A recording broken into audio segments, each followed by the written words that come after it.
Hackeados, un podcast de ajedrez para descubrir la dimensión cultural del milenario juego, con Manuel Azuaga Herrera y Roberto López Fernández.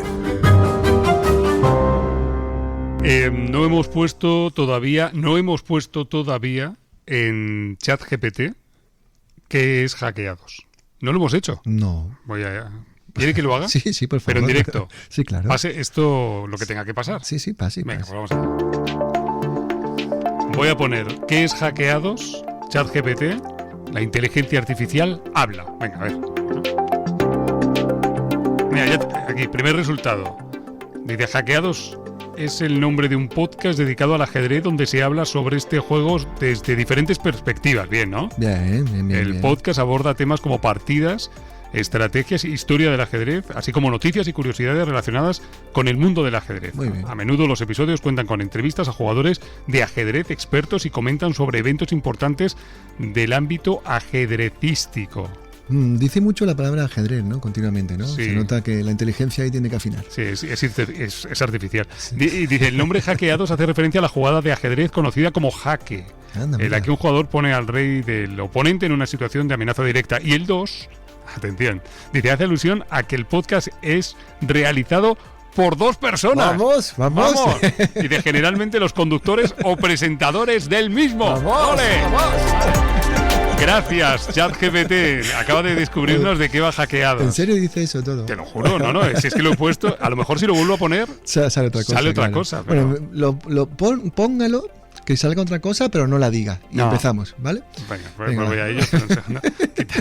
Quitarme la sintonía. Voy Esa a ha estado poner... bien, esa ha estado bien. Sí, no, Sí. ha estado...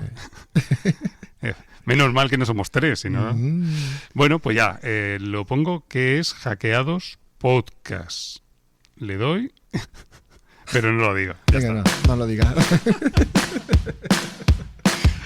Hola, amigos, amigas de Hackeados, este podcast dedicado al ajedrez según la inteligencia artificial.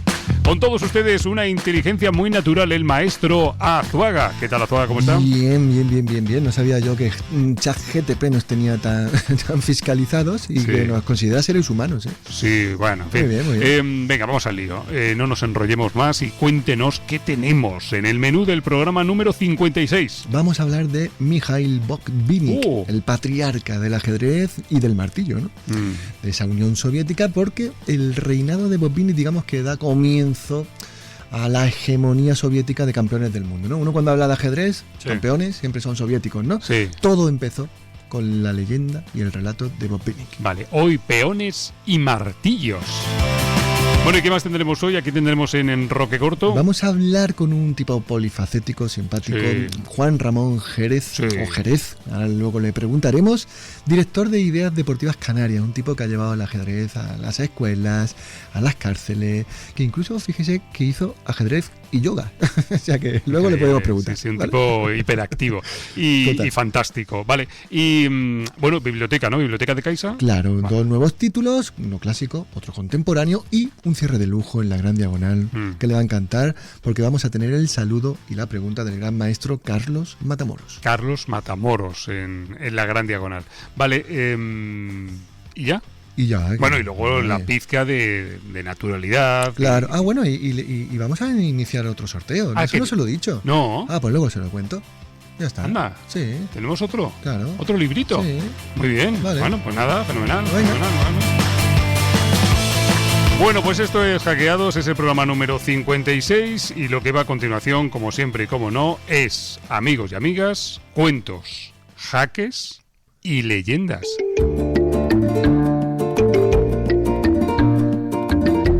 Y la historia de hoy se llama Mikhail Botvinnik, el patriarca del ajedrez y del martillo. Y supongo que Azuaga, aunque no quiera, va a necesitar una máquina del tiempo Sí. y del espacio. Sí, hoy es muy necesaria. Sí. Sí. Hoy tenemos que hacer un esfuerzo ahí, dejarnos llevar Ajá. y viajar a Leningrado, al año 1925. 1925, Sí. Leningrado, Unión de Repúblicas Socialistas Soviéticas. Usted ponga patriarca y ajedrez Sí. y le va a salir todo perfecto. Venga, pues vamos. Lo pongo en el chat GPT, no. No, No hace falta. no hace falta. Vale. Pues agárrese, que nos vamos. ¡A la URSS!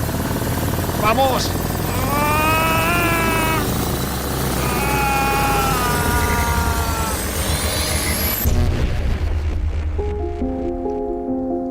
Leningrado, 1925. Eso es, arrancamos con una cena familiar misteriosa y Misha, que era Botvinnik, era un chico de 14 años que recibe una llamada de teléfono.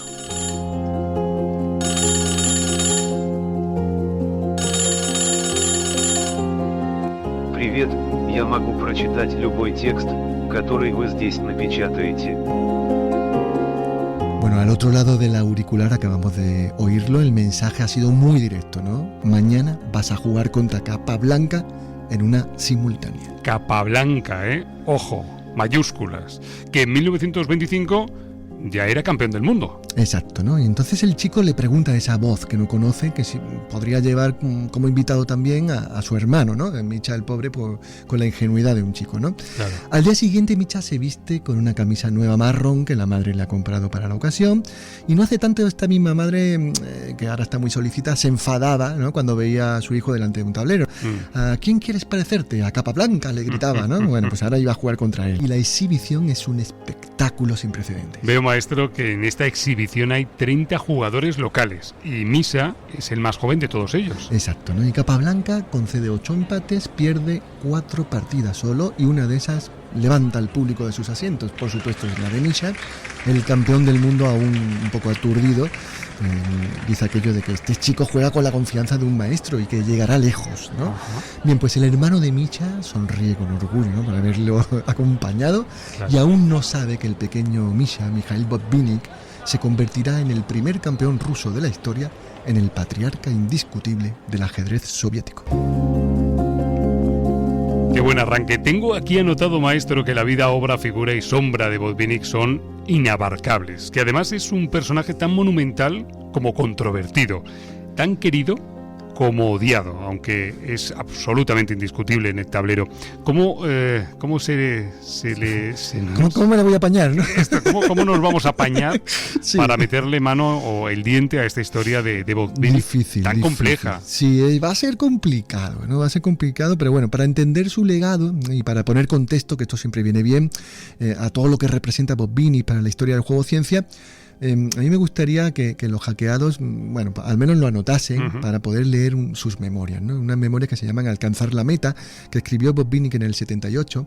Y luego hay un delicioso capítulo de Sosonko que le dedica también a Botvinnik, que se llama Siluetas del ajedrez ruso, el libro, y hay un capítulo dedicado a Mikhail Botvinnik, que es una delicia, ¿no? Se acaba de marcar un Luisón Azuaga. Claro, Vale. pero es que es indispensable para poder comprender, porque es muy complejo, ¿no? Claro. Eso sí, un rasgo inconfundible de Botvinnik, digamos que es la cicatriz de su carácter, era su disciplina de hierro. Bueno, de hecho, preparando el programa, me he enterado de que sin excepción, todos los días caminaba 10.000 pasos. Total, sí, está un poco loco con esto de irse a caminar, ¿no? Podómetro. Sí, El total, podómetro. todo el día ahí, ¿no?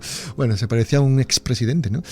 Bueno, pues fue el primer gran maestro que incorporó, en efecto, el cuidado del estado físico como una parte fundamental del entrenamiento del gran maestro, ¿no?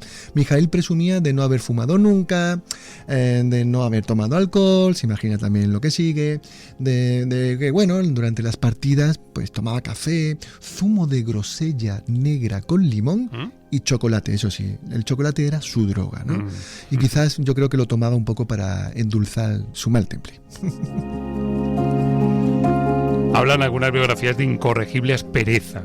Bueno, creo que Botvinnik era el hijo de una familia judía acomodada, pero que no solo creció entre lujos, también entre desgracias y prohibiciones, ¿verdad? Sí, él mismo contaba, ¿no? Que mis padres, decía Botvinnik, que estaban en contra de que yo jugara al ajedrez. Botvinnik y sus hermanos tenían prohibido, por ejemplo, hablar en yiddish. Botvinnik describió a su padre, que se llamaba Moses, como, abro comillas, alguien capaz de agarrar por los cuernos a un toro y tirarlo al suelo. Vaya con Moses, ¿eh? Un tipo, no sabemos por qué, Moses perdió todos los dientes. O sea, Sí. el padre, ¿no? Sí.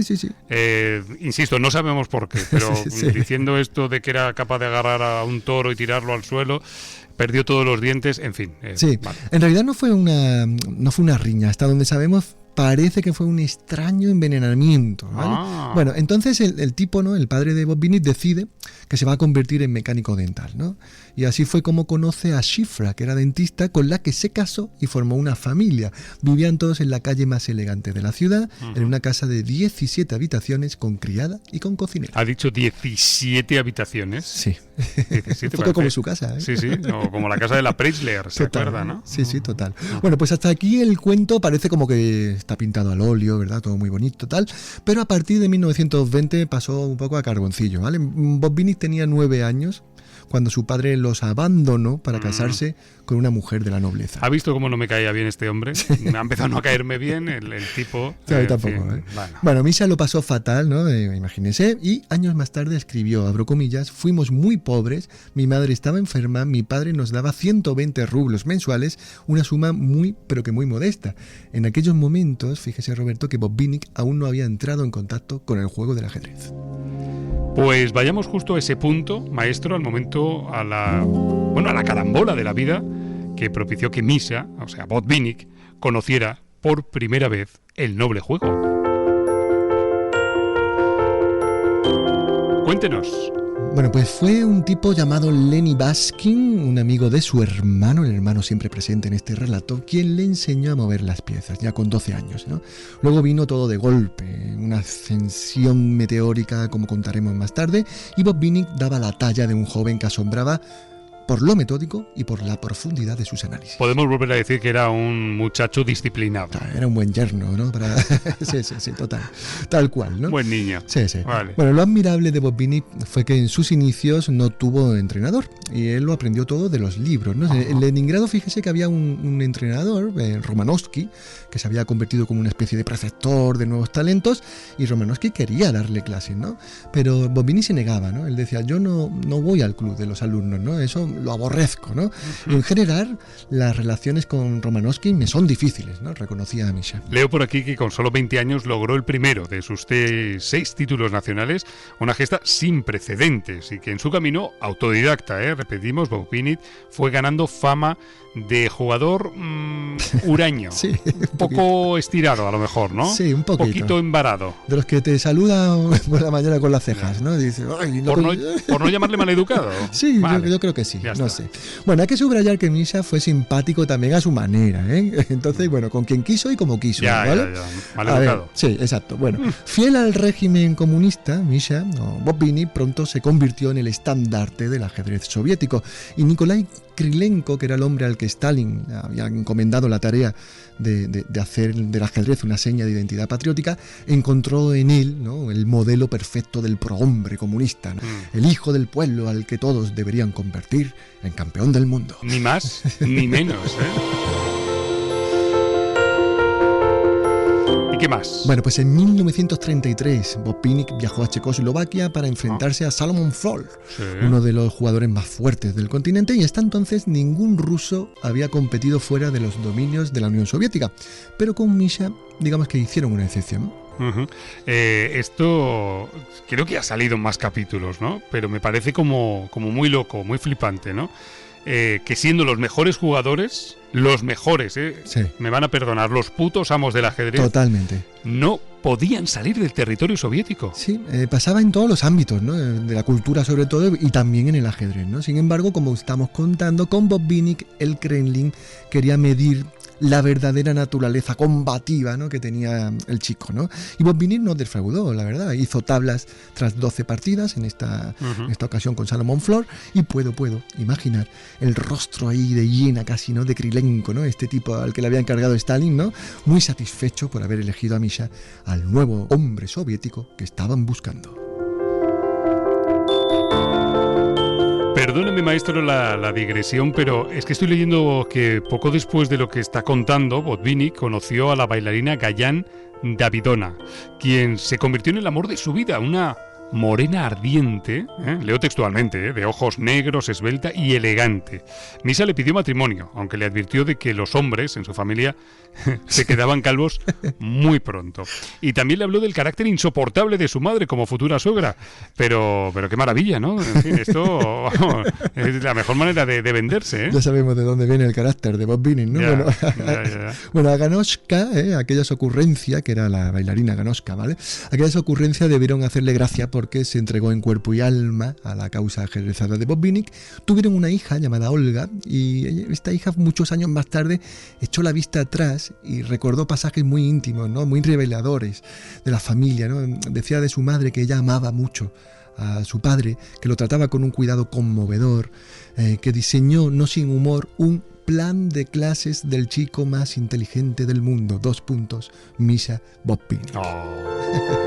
Plan de clases del chico más inteligente del mundo. ¡Qué bonito! Yo no tengo ese plan en casa. ¿Usted lo tiene en la suya? No. Se lo voy a decir yo a quien corresponda. Qué mona, Gayane Davidovna Ganochka, Ganochka. En ese plan estaba todo, ¿no? Sí, en ese plan estaba todo, ¿no? No sé si quiero ese plan para mí, la verdad, porque viene, ¿en qué momento Botvinnik debía sentarse en el escritorio?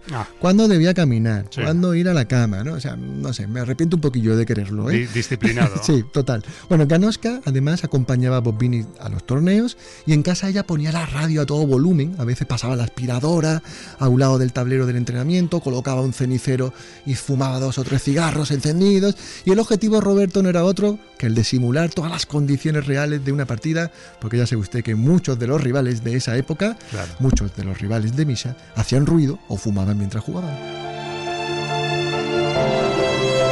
Me imagino aquí clavándole agujas, golpeándole con un martillo, a lo loco. Bueno, la pregunta es, ¿funcionó o no funcionó lo de hacerle ruidito, lo de molestar? Sí, funcionó. El plan de simulacro casero funcionó a la perfección, porque fíjese que en Nottingham, 1936, Botvinnik logró un triunfo muy importante, empatando ya con Capablanca. Supongo que ambos hablarían de aquella primera simultánea, ¿no? La que contábamos en Leningrada. Pero bueno, no lo sé. Siendo niño, no claro. Lo sé. Bueno, en el prestigioso torneo de Arbro en 1938, Misha no ganó, pero nos regaló, Roberto, una obra maestra. Yo le pido de nuevo al hackeada que no se escuche, que revise el duelo Botvinnik-Capablanca de la ronda 11 de este torneo Arbro. Bueno, aquí la tengo porque el maestro Arzuaga me lo deja todo bien colocadito. Y algunos hablan de esta partida como una obra renacentista, ¿no? ¡Qué maravilla! A ver cómo se lo explica a los hackeados lo que yo estoy aquí viendo y disfrutando. Bueno, aquel hackeada que lo revise, fíjese solamente en la jugada 30, alfil A3, doble admiración, ¿no? Sí. O sea, me parece comparable a la sensación de contemplar, me voy a poner pedante, Roberto, la Capilla Sixtina. Muy bien, una partida hermosa, de principio a fin, una joya, una maravilla, hackeados, Bueno, ya saben, el duelo entre Botvinnik y Capablanca de 1938. Vamos a ir encarando la recta final de este relato legendario y vamos a contar, Arzuaga, cómo Botvinnik se convirtió en campeón del mundo. Sí, porque además la historia nos lleva a una mezcla de buen ajedrez, pero también de política, de espionaje, amenazas y sospechas. ¿Vamos a ello? Sí. ¿Cómo Botvinnik se convirtió en campeón del mundo? Bueno, lo tenemos a punto de caramelo la historia. Sí. ¿Por dónde empezamos? Bueno, empezamos por contar que la cosecha de resultados de Botvinnik ya era muy exitosa, ¿no? Y que desde el Comité Central del Partido Comunista empezaron a mover piezas para enfrentar a Botvinnik al campeón del mundo, que por aquel entonces era Alexander Alekhine, ¿no? Ahí vamos. Bien, a Alekhine le consideraban un traidor del régimen, ¿no? Que además jugaba con bandera francesa. Pero Alekhine, ya lo saben, murió en extrañas circunstancias y dejó la corona sin dueño. Lo hemos contado muchas cuantas veces, sí. Por eso, la FIDE organizó en 1948 un torneo entre los 5 mejores jugadores del momento, aunque alguno faltó, para resolver de una vez quién iba a ser el sucesor. Y el sucesor, ya lo conocemos, fue Mikhail Botvinnik, quien gracias a este triunfo se convirtió en el primer campeón ruso de la historia y dio comienzo a una larga hegemonía de campeones soviéticos que duró hasta 1972. 1972, que tuvimos la aparición estelar de... Venga, ya lo habéis dicho todos, ¿no? Vaya, Bobby Fischer. Exactamente, ¿no? Sí. Pues bien, déjeme, Roberto, que subraye que el título de campeón siempre estuvo bajo sospecha. Sí, porque, bueno, aquí claro hay que acordarse de otro capítulo cuando revisamos la historia de Paul Keres, que ya adelantó usted algo al respecto. Bueno, ¿qué pasó realmente? Claro, pasó que los rivales de Mischa fueron los rusos Paul Keres, usted lo acaba de nombrar, Smyslov, Max Ebe, el holandés, y luego un estadounidense de origen polaco, Reshevsky, ¿no? Samuel Reshevsky, el amigo de Chaplin. Bien, pues el campeonato se celebró en 2 fases, La Haya y Moscú. Acabada la primera vuelta, Botvinnik se colocó líder, seguido de Reshevsky. Y entonces viajaron a Moscú y desde las más altas esferas políticas se sugirió que los jugadores rusos perdieran o hicieran tablas en sus partidas contra Mischa. Un anciano Botvinnik, poco antes de morir, recordaba el episodio. ¿Quiere que lo recordemos? Por favor. Pero bonito, ¿no? Sí. ¿Cómo lo haría? ¿Cómo lo haría el anciano Botvinnik? Pues así. Stalin lo propuso personalmente, pero por supuesto me negué. Era una propuesta ridícula, hecha solo para menospreciarme como futuro campeón mundial. En algunos círculos, la gente prefería a Keres, algo indecente, porque durante mucho tiempo yo había demostrado que en ese momento era más fuerte que Keres y que Smyslov.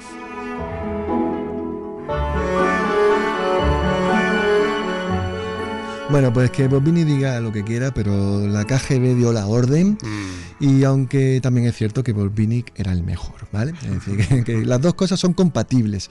En 1948 queda claro que la misión, por si a alguno no se le ha escapado un poco el dato, era evitar a toda costa que el campeón fuera Reshevsky, el abanderado del capitalismo, ¿vale? Claro. Entonces supongo que por la cabeza de Paul Keres rondó el recuerdo también de un amigo que tuvo, Vladimir Petrov, que era un ajedrecista letón, acusado de antisoviético y que fue sentenciado a 10 años de trabajo forzado, ¿no? Enviado a un gulag. Entonces, claro, si te dicen que no pierda por ti, pues en fin, pues no pierde por ti. En fin, tiempos muy turbios, muy complicados, ¿eh?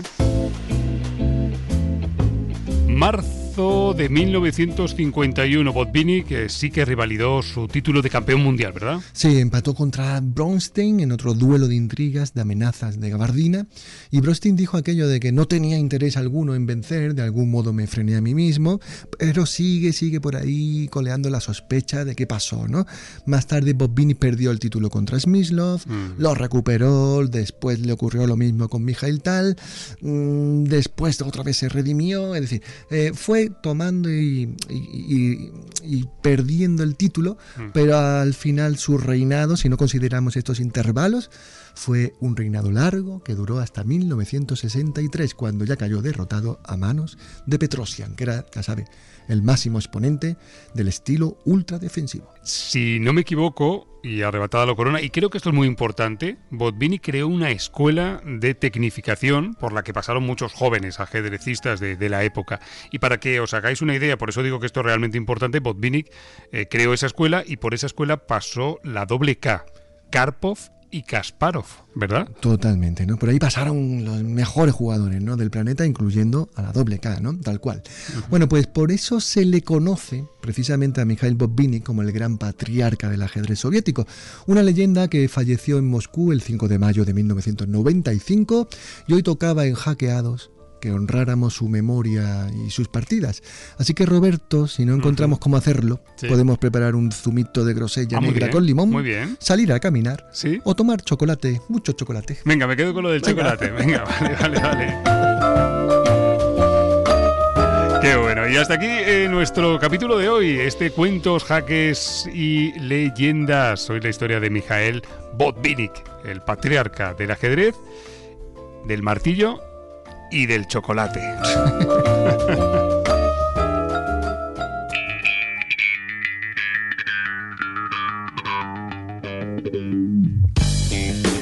Y después de esta historia azuaga de peón y martillo, toca, ya sabe, ¿no?, la conversación. Así que, si es tan amable, nos hace un perfil de nuestro siguiente invitado. Sí, además estoy muy feliz hoy. Se lo decía al principio, Roberto, porque vamos a tener un tipo de los que gustan, ¿no? Quizás es el más polifacético que hay en el ajedrez español. Y es que Juan Ramón Jerez, director de Ideas Deportivas Canarias, empezó a los 7, 8 años con esto del ajedrez. Con 19 añitos ya quería él crear una escuela de pioneros de ajedrez como las soviéticas, pero en Gran Canaria. Y en 1984, que me gusta decirlo del año Orwell, Juan Ramón lo dejó todo por el noble juego. Pues le vamos a saludar, si le parece. Claro. Venga. Juan Ramón Jerez, ¿qué tal, amigo? ¿Cómo estás? Muy buenas. Buenas tardes, don Roberto López. ¿Qué tal? ¿Cómo estamos? Muy bien. Antes de nada, bueno, claro, iba a decir geolocalízate, pero estás en Canarias. La pregunta es ¿en cuál de las Islas Afortunadas? Verás, es una que es redondita como un queso y si tiras un alfiler en el centro me pincha. Muy Estamos bien. en Vega de San Mateo, como a 800 metros de altitud. Ole. Aquí está nuestro espacio de ajedrez, nuestro 140 metros de empresita y ahí estamos con Ideas Deportivas Canarias y Mundo Chess, siempre a tope. Qué bien, qué envidia dais desde Canarias siempre, ¿eh? Sí, bueno, bienvenido Juan Ramón a Hackeados, teníamos muchas ganas. Nada, mira, te voy a empezar a disparar ya con una pregunta que la tengo ahí guardada desde hace un tiempo, ¿vale? Esto es verdad, ¿eh? Sí, no, tal cual. Y es que, a ver, en 2021 tuvimos una charla muy hermosa en el Rincón del Ajedrez y te pregunté por cuál era, como librero, como amante de la literatura, tus 5 libros favoritos de ajedrez, ¿no? Novelas, lo que fuese, ¿no? Y empezaste la lista con Stephen Zweig, con novela de ajedrez, y dijiste que tenías una anécdota con este libro. Y yo llevo 4 años y pico esperando volver a charlar aquí en público. 4 años, dando la turra con este tema. Para que nos cuentes cuál era esa anécdota de Zweig y de la novela de ajedrez. Pues verás, yo cuando leí la novela Stefan Zweig fue en un trayecto vía marítima entre Gran Canaria y Tenerife y entonces nada, cogí la novela y no tenía ni idea de la hipnosis, ¿verdad? Y me sorprendí pues que la novela se desarrollaba en plena travesía, también en un barco, ¿no? Esa sensación la volví a vivir años más tarde con el magnífico libro de 3 peones negros en séptima de José Luis Torrego Muñoz, editorial Lastura, que el escritor tiene la habilidad de transportarte en el tiempo y meterte en ese café de la Regence, o como se pronuncie, y entonces te hace sentir como un espectador de lujo, ¿no? Con aquellos lances de la Bornais y toda la gente que estaba ahí, el propio Filidor, etcétera, ¿no? Y es una sensación fantástica, ¿no? Evocadora, ¿no? Evocadora, te sentiste personaje, ¿no? Sin duda. Qué bien, qué bueno, qué bueno. Qué bueno. Son regalos de los autores. Claro, novela de ajedrez que creo que es una de esas obras que leerla ahora, como que a lo mejor pues sí, no está muy crítica actual, sí, contra el nazismo y los métodos de la Gestapo y la incomunicación. Jerez ha dicho Azuaga que en 1984 y ha dicho año orwelliano, que esto ha quedado muy bien, lo dejaste todo por el ajedrez, todo. Sí, a ver, te comento, en Canarias nosotros tuvimos una experiencia maravillosa. En 1984 yo apenas tenía 20 años, pero fue una experiencia maravillosa. En la Dirección General de Deportes había una persona que fue presidente de la Federación Canaria, como fue el ex campeón de España en todas las categorías y maestro internacional, José Miguel Fraguela Gil. Entonces se desarrolló un proyecto con el gobierno de Canarias y tuvimos una experiencia increíble en la escuela de magisterio.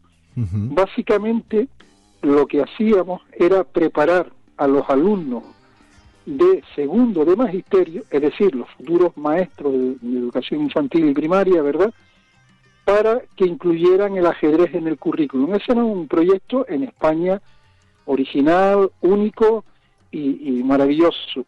¿Qué ocurrió en Canarias? Y de hecho se habló de crear una escuela de pioneros similar a la extinta Unión Soviética. Entonces la idea era que fuéramos profesionalizándonos los enseñantes o monitores de aquella época y estuviéramos por las mañanas dando clases en los colegios, ¿verdad? Los viernes sería un día como para programar y también formar al profesorado. Ya en 1984. ¿Qué ocurrió en Canarias? Pues desgraciadamente algo similar como ocurrió desgraciadamente en Andalucía. Hubo un cambio de gobierno, ¿sí? Y ese proyecto maravilloso que tenían en Andalucía de llevar el ajedrez a las escuelas, a los colegios, alguien decidió pues que no fuera así, y entonces se fue todo para el carajo. Uh-huh. Y entonces, bueno, yo siempre estuve vinculado al ajedrez, tengo en mi currículum experiencias con el ajedrez en prisión, que la primera vez que entré en una prisión fue en 1992. En Barranco Seco, después, ¿no? En 1998 al 2002, desarrollé un proyecto en el Salto del Negro, y en esa prisión daba clase absolutamente en todos los módulos. Es cierto que el módulo 20, módulo de mujeres, me costó un año de mi vida para poder entrar, luego descubrir los motivos, ¿no? Y bueno, ese proyecto fue pionero. Yo recuerdo que posteriormente, años más tarde, los compañeros del Linex Magic de Extremadura, el único club que ha sido campeón de Europa, desarrollaron el proyecto con gran éxito en Cáceres y Badajoz. Sí. Entonces podemos decir que en Cáceres y Badajoz, creo recordar que fue el primer proyecto que se desarrolla en prisiones, pero a nivel de la España peninsular. Sí. Juan Ramón, dos matices, apreciaciones, una de ellas muy positiva. En la comparativa que han marcado, ¿no?, en este ajedrez educativo que vosotros, pues bueno, pues teníais allí en la Escuela de Magisterio, en ese 84, con ese proyecto de escuela de pioneros, ¿no?, al estilo moscovita.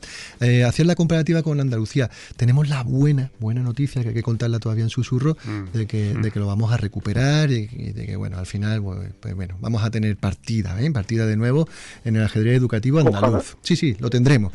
Y luego, el otro matiz es que, si no recuerdo mal, en el 92 ese ajedrez en prisiones, solo el dato, que me lo confirme, era en Barranco Seco, ¿verdad? Antes de que estuvieras en Salto del Negro, ¿no? Efectivamente, en 1992 era en Barranco Seco, entre otras razones porque el Salto del Negro no existía como tal, y hoy en día está activa la prisión de Salto del Negro para una determinada perfil de internos, y está la prisión principal es en el Castillo del Romeral, en el sur de Gran Canaria, ¿no? Oye, ahora tengo una pregunta, Roberto. Hombre, claro, ¿tienes ahí entrevista? A ver, pues, ¿tienes musiquilla dinámica, desenfadada, como de récord? Búscame una musiquita así como de concurso, de récord, de algo así, ¿vale? Bueno, venga, vaya preguntando y se lo voy preguntando, ¿vale? Bueno, cosas. Me corrige el amigo Juan Ramón si yo al preguntar me equivoco, ¿vale? Pero creo haber leído por ahí que en 1985 Juan Ramón ganó el Open Ciudad de Telde y que en ese año no, sino en el 95, 10 años más tarde, en la calle Triana, se batió un récord mundial de partidas simultáneas con 3.710 chicos, ¿no? Pero un momento, ahora vamos, musicalicemos este momento. Eso es correcto. Ahí está. Eso es. Récord del mundo casi, ¿no? Diría yo, porque el mismo, es decir, Juan Ramón, llevó 600 niños y niñas, supongo, en aquel día, y se entró en el libro Guinness de los récords. Cuéntanos esto. Participamos 100 y pico simultaneadores. A mí me dieron la fila 2, detrás del que fuera alcalde del PSOE, don Emilio Mayoral Concepción, alcalde de la ciudad de Las Palmas de Gran Canaria. Y la anécdota simpática es que, como eso no arrancaba, me fui a tomar un café, y cuando llego estaba empezando la simultánea y ya el alcalde había empezado con el primer tablero de la fila mía. Y yo muy rápidamente le dije: señor alcalde, usted es el alcalde de la ciudad, pero esta fila es mía. y ahí arrancamos. Entonces me dieron la fila 2 porque proporcioné a la organización pues 600 y pico niños. Entonces batimos, había un señor de Guinness, batimos el récord Guinness con 3.710 niños y niñas, y no pudimos sentar a más niños y niñas porque teníamos tableros de más, porque no cabían, físicamente no cabían. Incluso se le propuso al del Guinness, si alguna partida terminaba, sentar a otros niños, nos dijo que no.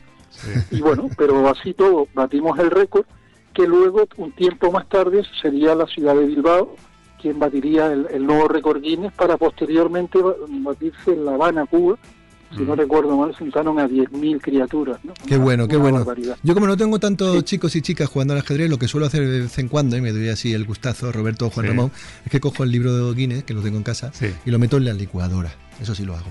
¿Y qué tiene que ver esto? Hombre, porque así bato todos los récords. ¡Oh! Por favor! No. Un momento, por favor. Venga, vamos, por favor. Ya música fuera y todo. Venga. Juan Ramón, el problema es que he caído, o sea, no lo he visto venir. No lo he visto venir. Venga, Roberto, por favor. ¿Seguimos con la entrevista normal, por favor? Sí, hombre. Venga, va. Madre mía. Jerez, has hecho ajedrez en los coles, has hecho ajedrez con personas, niños, niñas discapacitados, has hecho ajedrez en la cárcel, has hecho ajedrez y yoga. ¿Qué es lo que te queda? Sí, ese fue un proyecto novedoso, al menos en España. Cuéntame esto y luego te pregunto qué es lo que te queda por hacer con el ajedrez, porque seguro que estás ya en otra pantalla. ¿Qué nos toca por hacer? Porque somos muchos. No, a ver, el proyecto Yoga Ajedrez se me ocurrió, se me encendió el bombillo, porque estaba con un proyecto con el gobierno de Canarias que se llamaba Ajedrez en los IES. Y estaba destinado al primer ciclo de secundaria, porque noté que cuando los niños tan pequeñitos terminaban sexto de primaria, no como los de mi época, que estábamos hasta octavo de GB, pues daban el salto al instituto, y en ese primer ciclo, hablando también con el profesorado y demás, había un vacío de actividades. Entonces presenté un proyecto al gobierno de Canarias que me aprobaron, lo realicé durante 2 años consecutivos, y un día estando en un IES a las 8:30 de la mañana, me encuentro con que 2 adultos, que luego comprobé que eran maestros del centro, estaban discutiendo acaloradamente. Y yo pensé, si a las 8:30 de la mañana los que tienen que estar con los niños están así de crispados, ¿cómo estarán esas criaturas a media mañana? Y de ahí me surgió, porque ya había practicado yoga durante años, que por qué no meter en un aula un maestro de yoga y otro de ajedrez, ¿verdad? Sobre todo también para que los niños, incluso el propio profesorado, porque también iba dirigido al profesorado que estaba en ese momento en el aula, llevaran una mirada endógena, una mirada hacia su interior, y con técnicas, con juegos pedagógicos, con relajaciones y demás, con sanas de yoga, pues terminara esa clase y los niños se sintieran tan felices, tan llenos, que el resto de las materias que iban a desarrollar el resto de compañeros, pues lo hicieran con armonía, ¿no? Y con felicidad. Y después de todo eso, después del yoga, las cárceles, la educación, ¿qué es lo que te queda? ¿O tienes algo que te has dejado? Yo tengo muchas ideas, lo que pasa que no sé si son factibles. Por ejemplo, hay un proyecto que nunca llegué a desarrollar, me refiero a un proyecto que tuve en mente en los años 90, que era trabajar en el aula con un profesor de cerámica, ¿verdad? Para que los niños fabricaran sus propias piezas y su propio tablero en cerámica aborigen. Otro que tenía en mente hace también muchos años es ajedrez y música, pero esto lo he hablado con muchos músicos, y entonces, a ver, voy a intentar sintetizar la idea. Básicamente, esas partidas magistrales, esas obras de arte que hay en el ajedrez, ¿no? Como el magnífico libro de Bermejo, las mejores combinaciones del siglo XIX, si esas partidas se le puede poner música. La idea sería poner notas musicales a las casillas e intentar conseguir una melodía en relación a los movimientos de esas partidas magistrales. No sé si me estoy explicando. Juan Ramón, se te ha explicado perfectamente, y tengo una muy buena noticia, y es que el proyecto Music Chess, que se desarrolló en Aula de Jaque por el profesor Manolo Baos, Farfán, justamente hace eso. Y te voy a pasar todo para que lo disfrutes, porque es una maravilla. Hay una aplicación y entonces todas las partidas tienen, pues eso, lo que estás contando. El tablero se convierte como cada casilla en una nota, las armonías también están descritas, y bueno, se puede pasar directamente con la notación algebraica a sonido, ¿no? Y es una maravilla, ¿no? La verdad que te voy a pasar el enlace para que lo conozcas. Qué buena noticia que alguien lo haya desarrollado.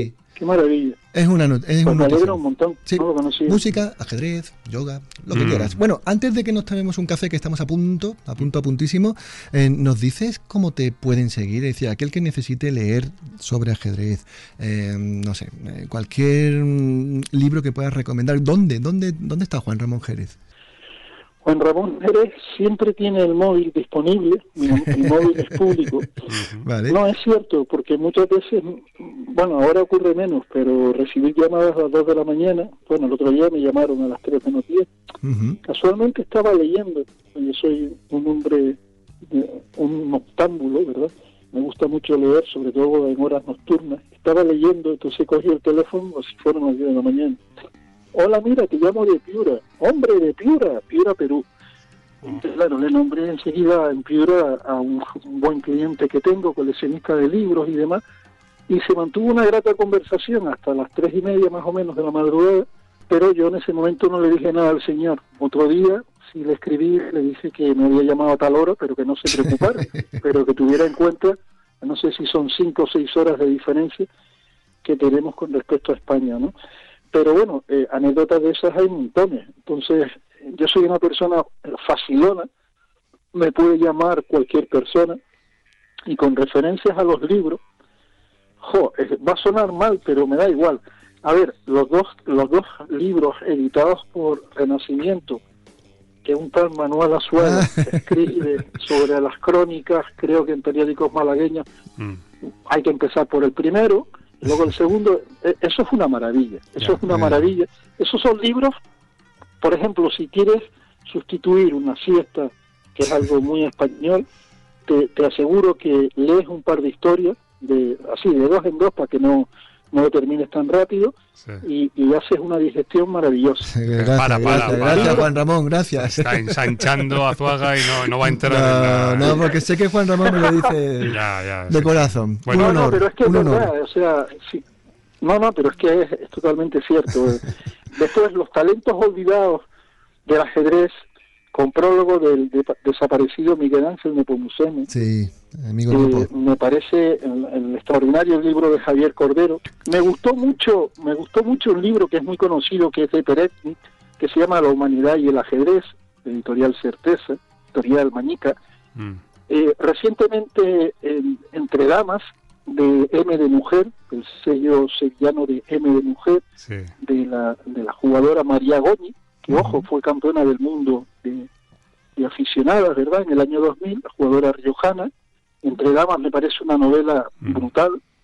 Luego saliendo también La mujer que no entendía el mundo, que trata sobre Sonia Graf, ¿verdad? Sí, la gran jugadora que le tocó vivir en la Segunda Guerra Mundial y que se tuvo que disfrazar, cambiar su aspecto a un aspecto más masculinizado para poder entrar en los sitios habituales donde se jugaba el ajedrez, porque aunque algunos oyentes no se lo crean, hace 70, 80 años una mujer no tenía fácil acceso a una sala de ajedrez. Juan Ramón, ahora que hablas de entrar, ahora que hablas de entrar, estamos por entrar en la cafetería. Lo que pasa es que queríamos ahí hacerlo con... Pues vamos a pedir un buen expreso ahí. A la cafetería de Hackeados. ¿Cómo? ¿Un expreso? Un expreso, ¿no? Un expreso. Un expreso. Y Azuaga un solo, ¿no? Sí, yo pensaba que iba a pedir un cortado con leche evaporada, que es lo que toma Juan Ramón a veces, pero yo un solo también. Eso es cierto. Sí, cierto.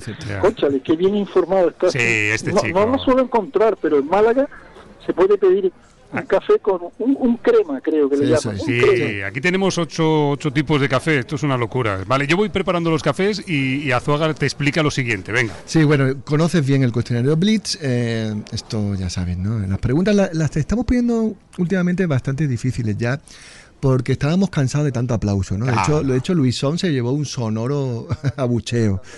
Y bueno, pues ya sabes, preguntas rápidas, respuestas muy cortas, y depende de ti. El aplausómetro se puede convertir en abucheómetro y solo tienes que contestar rápido para que no lo hagas.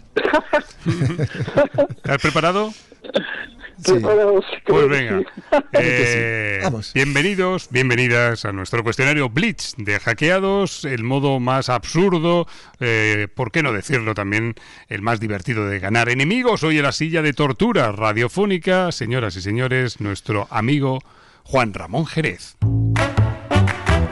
Bueno, primera pregunta facilita. Bueno, ¿blancas o negras? ¿Blancas o negras? Negra. ¿Caballos o alfiles? Alfiles. ¿Aperturas abiertas o aperturas cerradas? Abiertas. ¿Qué habilidad o destreza mental identificarías como clave por encima de cualquier otra para jugar al ajedrez? Claro. El cálculo mental.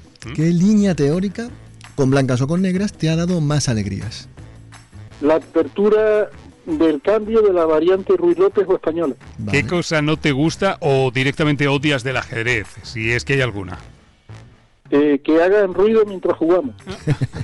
Bueno, ¿a quién te hubiera gustado dar clases de ajedrez? Un personaje famoso, un político, un escritor, lo que quieras, y haberlo convertido no ya en campeón del mundo, pero sí en un fuerte jugador de torneos. A Paul Auster, si fuera más joven que yo y hubiera tenido la ocasión.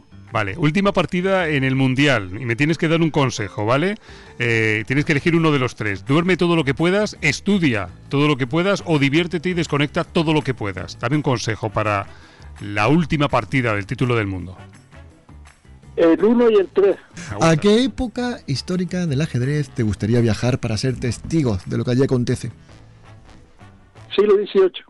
Bien.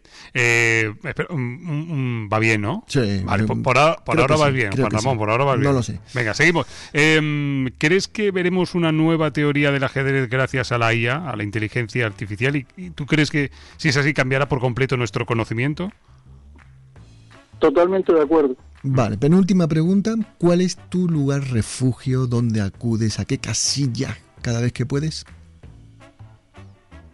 En donde resido, Vega de San Mateo. Y la última, tienes que completar la siguiente frase. Gracias al ajedrez, puntos suspensivos. Completa la siguiente frase. Gracias al ajedrez. Y a la gastronomía soy más feliz. Vale, vale. Y ahora yo me voy Lo de la gastronomía me ha gustado. al aplausómetro. Madre mía. ¿Qué dice? Boh. No me fío ni un pelo de esto, ¿eh? Últimamente. Que Juan Ramón Jerez en el cuestionario Blitz es... ¡Aplauso! ¡Vamos! Bien. ¡Bravo! Bien. Buah. Muy bien. Menos mal, hemos pasado la prueba, Juan Ramón. Pues Juan Ramón, desde Hackeados hasta Gran Canaria, un placer volver a hablar contigo y gracias por estar este ratito, echar este ratito con nosotros. La verdad que el ratito se está yendo volando. Eso es bueno. Muchas gracias, Juan Ramón. Y un abrazo fuerte, Un Juan placer Ramón. siempre escucharle. Un abrazo. Venga, gracias y enhorabuena por el programa. Adiós. Chao, Adiós, chao. adiós. Pues la conversación, por cierto, me alegro mucho que no hayamos dicho en ningún momento lo de 1 hora menos en Canarias. Esto, Sí. Esto bien. Y ahora nos vamos a Torre en séptima. Así que nos colocamos en la séptima fila como una torre que domina genial el campo de batalla para leer mensajitos de los oyentes. Sabéis que estamos en todos los sitios, en los perfiles del grupo Vocento, en nuestro Instagram de Hackeados y luego en todas las plataformas de audio. Saludos ajedrezados, maestro. Sí, tengo aquí el de Iván García del Blanco. ¿Se acuerdan de nuestro amigo Iván, que fue europarlamentario? Me decía, sí. lo de Spielman os ha quedado precioso y tristísimo a la vez. De lo mejor que os he oído. Es que fue triste, ¿eh? Sí, pero bueno, gracias, Iván. Vale, Ricardo Rasiris también dice, muy triste lo de Spielman. Dice, por desgracia la inteligencia, la belleza y la humanidad es aplastada por la barbarie. Totalmente. Bueno, Daiman Mendoza. Saludos. Carajillo no es el diminutivo de carajo. ¿Cómo? Ni tampoco, eso fue que Luisón se pidió un carajillo. Sí. Ni tampoco un whisky irlandés, es café más algo alegre. Sí. Mira, Daiman, cómo busca, ¿eh? Correcto, un carajillo. Le toca a Josín. Le puedes echar lo que quieras. Josín dice, se necesitaron siglos para unificar las reglas del ajedrez en ciudades, territorios y países para que ahora venga un grupo de aventajados capitaneados por Magnus Carlsen y metan nuevas reglas y modalidades solo para forrarse ellos a costa de prostituir el ajedrez. Tendremos que confiar en que la FIDE ponga orden en estos atropellos. Josín siempre que es el follonero, ¿eh? Pero no, tiene su cuota de razón, No. De hecho mandó otro, ¿no? Que decía, Sí. al final va a resultar que Magnus Carlsen es un pájaro de cuenta. No, que digo lo de follonero y oye, no tiene por qué no tener razón. Sí. José Ángel 17, maestro Azuaga, para que no haya futuras cartas del presidente de Amigos de Borges, el próximo poema que envía hay que leerlo entero. Que un soneto son solo 14 versos. Completamente de acuerdo. Es verdad. Completamente de acuerdo, Sí. Porque además estamos en podcast, ¿sabes? Que no llegan las noticias, no hay que hacer el programa rápido, si queremos no podemos... Pido perdón de nuevo. Pida perdón. De rodillas. Perdón. No.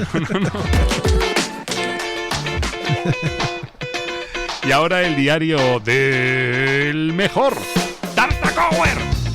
Noticias, actualidad, miscelánea, informativos, titulares.